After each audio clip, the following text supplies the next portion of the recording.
CBS Young and the Restless recap Wednesday full, the 18th of March 2026. The air in the Newman Ranch was thick, suffocatingly heavy despite the vastness of the newly renovated estate. Nikki Newman stood frozen in the doorway of Victor's private study, her trembling hand still gripping the brass handle. The leather-bound ledger and the decrypted dossier she had just found lay scattered on the mahogany desk, their contents burning a permanent, horrifying image into her mind. The paper trail was undeniable. The encrypted emails, the offshore wire transfers to private security contractors, the medical logs detailing specific dosages of hallucinogens and highly potent sedatives, it all pointed to one monstrous truth. Victor had kidnapped Jack Abbott. Worse still, Victor hadn't just taken Jack, he had systematically broken him. The documents coldly detailed a psychological and chemical warfare campaign designed to force Jack into a drug-induced delirium, orchestrating a scenario where Jack would betray Diane Jenkins. Victor had manipulated Jack's mind, playing God with a man's sobriety, his marriage, and his sanity, all for the sake of a petty, vindictive vendetta. Nikki's chest heaved as a physical wave of nausea washed over her. She stumbled back, the heel of her designer pump catching on the edge of the Persian rug.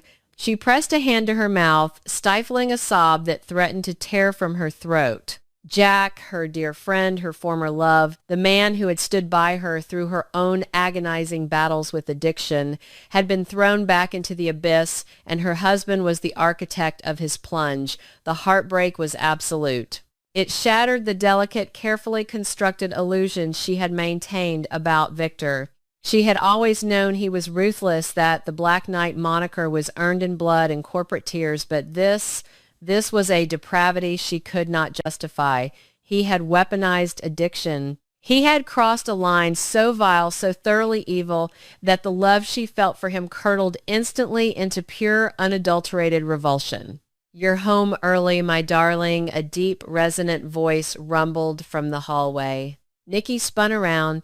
Victor Newman stood in the doorway, his imposing frame casting a long shadow across the study floor. He was impeccably dressed in a dark tailored suit, his hands clasped behind his back, a faded, self-satisfied smirk playing on his lips. That smirk, the one that usually signaled a victorious corporate takeover, now made Nikki's blood run cold. "How could you?" she whispered, her voice trembling not with fear but with a rapidly boiling rage. Victor's brow furrowed, his dark eyes darting to the scattered papers on his desk. His posture stiffened, the warmth draining from his face, replaced by the icy, impenetrable mask of the patriarch. "Nikki, you have no business going through my private files." "Your private files," she shrieked, the sound echoing off the vaulted ceilings of the ranch. "Your private files detailing how you abducted a human being, how you pumped Jack full of narcotics until he didn't know his own name, just so you could destroy his marriage to Diane." Victor took a slow, deliberate step forward, his voice lowering into that dangerous, gravelly register he reserved for his enemies. "You do not understand the complexities of the situation. Jack Abbott has been a thorn in my side for decades. Diane Jenkins is a parasite. I simply accelerated their inevitable demise. I did what had to be done to protect our family's interests." "Protect our family," Nikki spat the words as if they were poison. She marched toward him, her blue eyes blazing with a ferocity that momentarily halted his advance. "You didn't do this for the family, Victor. You did this for your ego. You kidnapped a man. You drugged him. Do you have any idea what it means to force narcotics into the veins of an addict, to strip away their agency, their hard-won sobriety, just to orchestrate a sordid little betrayal?" "Jack Abbott is weak," Victor countered dismissively, waving a hand in the air. "He was always weak. If his marriage to Diane was so strong, a little chemical persuasion wouldn't have broken it. A little chemical persuasion." Nikki's voice cracked, tears of fury spilling over her lashes. "You played God with his life. You are a monster, Victor. A cold, calculating, soulless monster. I've spent decades making excuses for your ruthlessness. I stood by you when you crushed your enemies, when you alienated our children, when you burned the world down around us. But this, using drugs to destroy Jack, you are sick." The silence that followed was deafening, broken only by the ticking of the grandfather clock in the corner. Victor's jaw clenched, a muscle feathering in his cheek. You are my wife, Nikki. You will stand by me. You always do. We are Victor and Nikki Newman. This will pass. No, Nikki said, the word dropping between them like a physical weight. The trembling in her hands ceased. A sudden, terrifying calm washed over her. No, Victor, not this time. This does not pass. Victor's eyes narrowed. What are you saying? Nikki reached for her left hand. Her fingers grasped the massive, flawless diamond ring that had symbolized their turbulent, legendary love affair for decades. With a sharp, decisive pull, she slid it off her finger. The gold felt heavy, burdened with years of lies, manipulations, and collateral damage. She held it up between them. I am saying that I am done, Nikki declared, her voice ringing with absolute, unshakable certainty. I am divorcing you, Victor, and I am not going to do it quietly. I am not going to let you hide behind non-disclosure agreements and corporate spin. I am going to publicly divorce you. I want the whole world to know exactly who you are and exactly what you have done.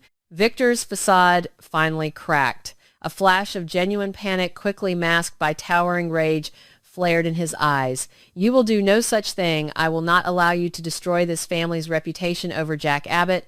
You destroyed it. Nikki threw the ring. It hit the mahogany desk with a sharp clatter, spinning before coming to rest on top of the damning medical logs. Our marriage is over. The great Victor Newman has finally crossed a bridge he cannot unburn.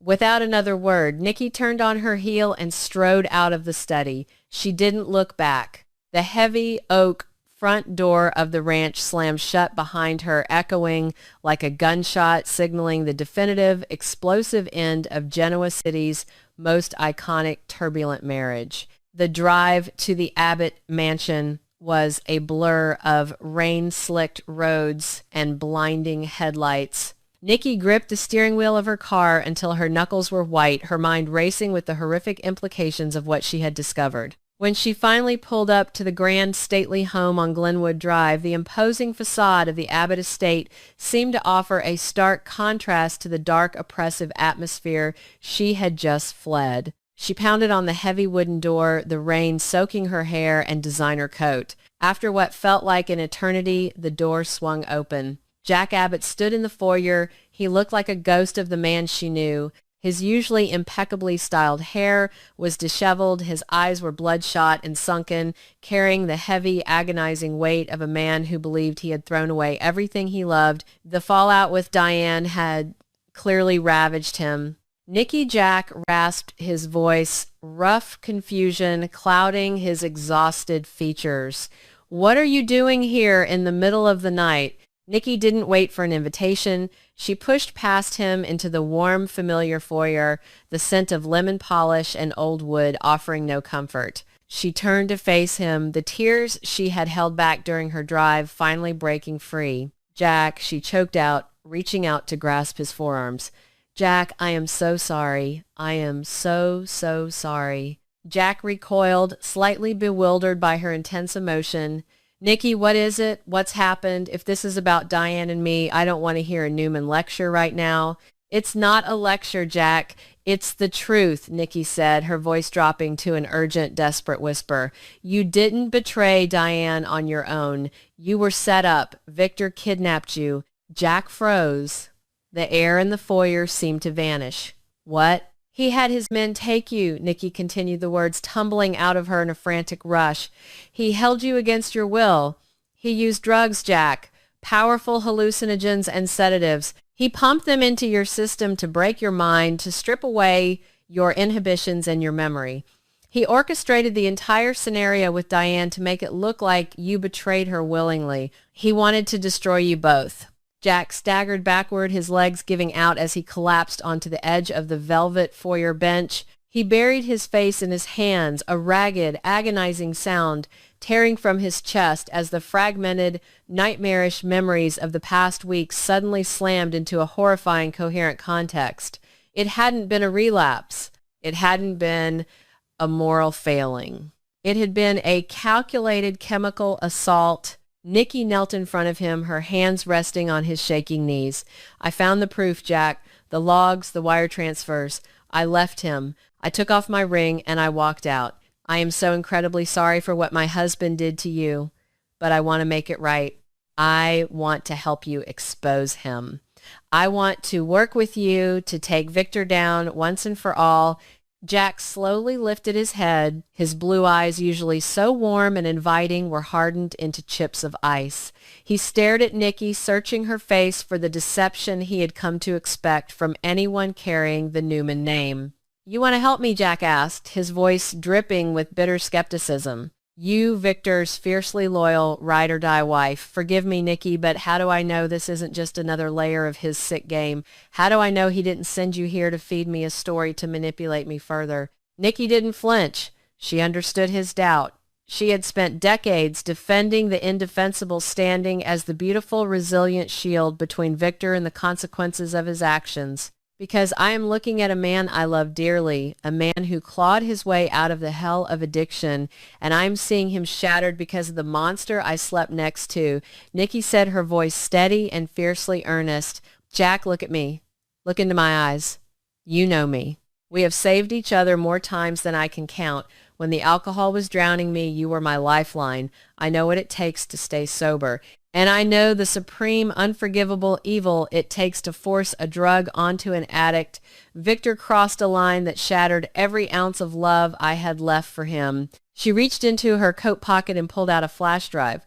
Before I confronted him, I copied everything. The security contractor dossiers, the medical logs, the financial trails. It's all here, Jack. I am handing you the sword to slay the dragon. And I want to hold the hilt right beside you.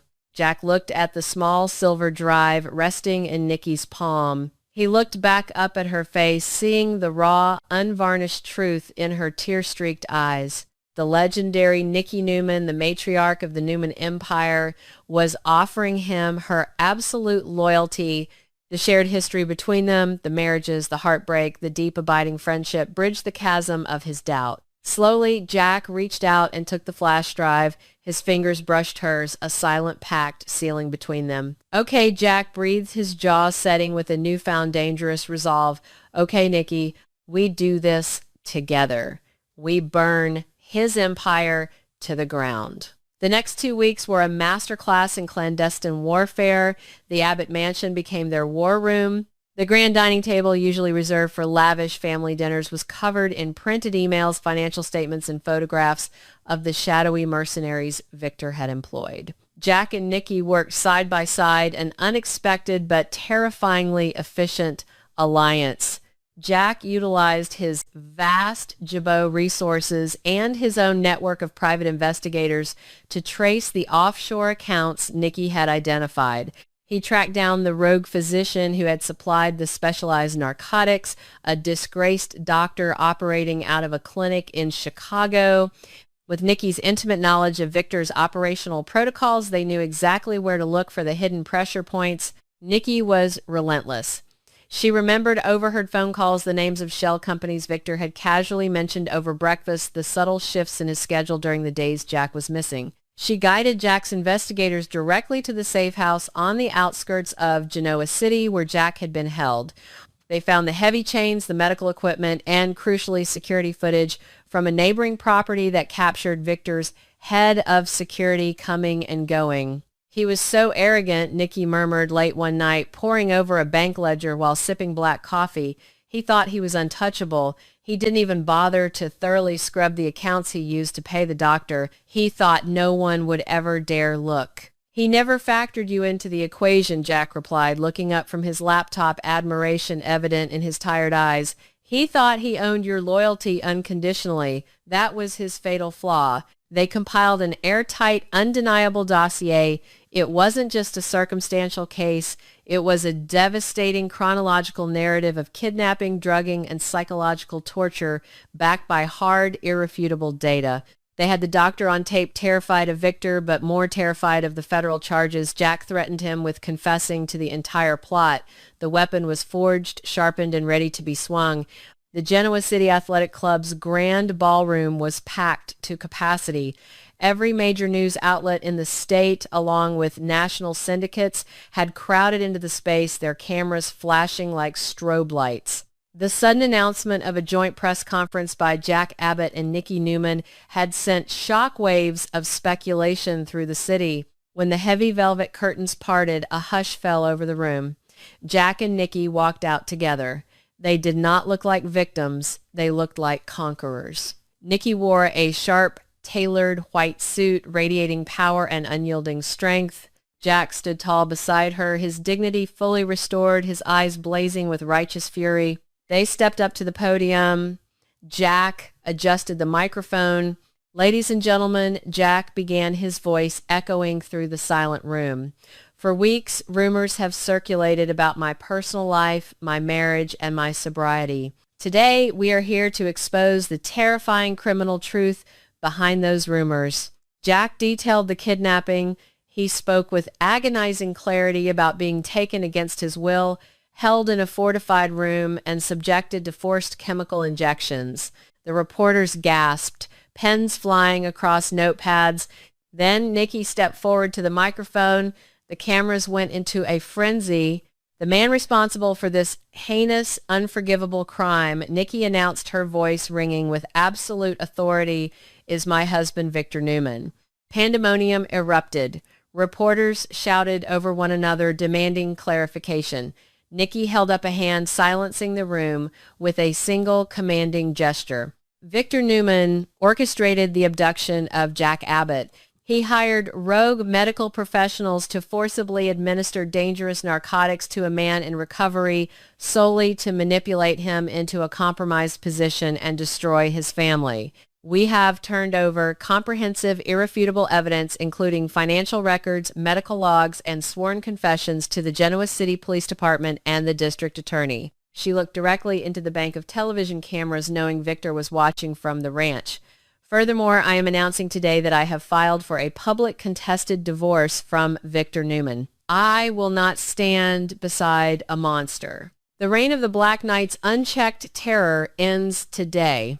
The aftermath was apocalyptic. Genoa City, a town long accustomed to the scandalous machinations of its elite, was completely and utterly horrified. The sheer depravity of weaponizing a man's addiction crossed every conceivable moral boundary. The community outrage was instantaneous and deafening. Newman Enterprises' stock plummeted within hours of the press conference. Board members scrambled, demanding emergency meetings to distance the corporation from its founder. The social elite of Genoa City people who had kissed Victor's ring for decades publicly denounced him. He was blacklisted, ostracized, and entirely isolated. At the Newman Ranch, the silence was no longer triumphant. It was the silence of a tomb. Victor paced his study like a caged, wounded lion. The GCPD, led by a grim-faced detective, arrived at the gates with a search warrant and an arrest warrant. The evidence Nikki and Jack had provided was too overwhelming, too meticulously documented for even Victor's high-priced legal team to easily dismiss. Victor was escorted out of his home in handcuffs, the flashing red and blue lights of the police cruisers illuminating the grand driveway. He faced a massive wave of intense legal consequences: kidnapping, assault, conspiracy, and reckless endangerment. The DA, sensing the public's thirst for justice, promised a swift and merciless prosecution. The empire Victor had built with an iron fist was crumbling around him, dismantled by the one person he believed would never turn against him. Weeks later, Nikki stood on the balcony of her newly purchased penthouse, looking out over the glittering skyline of Genoa City. The air was crisp, the night sky clear. For the first time in her adult life, she felt a profound, unshakable peace. She was no longer Nikki Newman, the tragic, beautiful accessory to a tyrant. She was her own woman, liberated from the suffocating, toxic gravity of Victor's world. The sliding glass door opened, and Jack stepped out onto the balcony holding 2 crystal glasses of sparkling cider. He handed her one, his smile warm and genuine. The shadows that had haunted his eyes were gone, replaced by a deep, enduring gratitude. To new beginnings, Jack said, softly clinking his glass against hers. To new beginnings, Nikki echoed, taking a sip. Their friendship forged in the fires of their shared trauma and their triumphant counterstrike had evolved into an unbreakable bond. They had faced the devil together and won. As they looked out over the city, they both knew that Victor, even wounded and caged, would eventually try to strike back. But things were different now. Nikki was no longer his shield. She was his ultimate, most intimately knowledgeable adversary. Standing shoulder to shoulder with Jack Abbott, Nikki had become the most formidable opponent Victor Newman had ever faced, and she was ready for whatever came next.